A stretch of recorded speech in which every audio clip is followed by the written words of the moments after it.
Bayaq anonsunu etdiyimiz sujetə gəlib çatdıq. Yollanırıq Neftçalaya. Çünki Neftçala rayonunun Şorkənd kəndində mavi yanacaq yoxdur. Qonşu kəndlərdə təbii qaz olsa da, lakin bu kəndin sakinləri bu vaxta kimi yanacaq görməyiblər. Sakinlər qışın soyuğunda evlərini isitmək üçün müxtəlif vasitələrdən istifadə edirlər. Daha ətraflı sujetdə.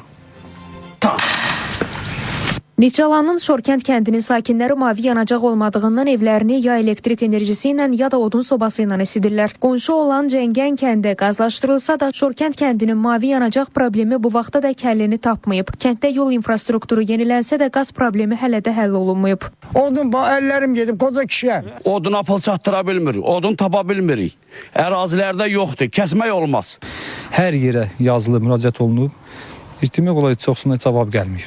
Şorkənd kəndi ilə Salyanın Babazanlı qəsəbəsi arasında məsafə çox da uzaq deyil. Bu qəsəbədə də qaz xətti mövcuddur. Amma nədənsə 4 tərəfə qazlaşdırılan Şorkənd kəndində təbii qaz yoxdur. İşıqdan istifadə edirsən, qırılır, tok qızıntısı verir, yandırır, yanğın baş verir. Məsələ ilə bağlı Azərqaz İstehsalat Birliyindən bildirildi ki, qazlaşma proqramı birliyin daxili maliyyə imkanlarına uyğun olaraq mərhələli şəkildə həyata keçirilir.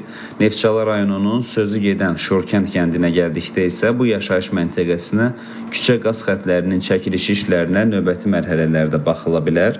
Məlumat üçün bildirək ki, Neftçala rayonu üzrə qazlaşma səviyyəsi 92,1% təşkil edir. Yaqub Mehdioğlu, Vüqar Qaliboğlu, Fidan Səfər, Spayız xəbər, Neftçala.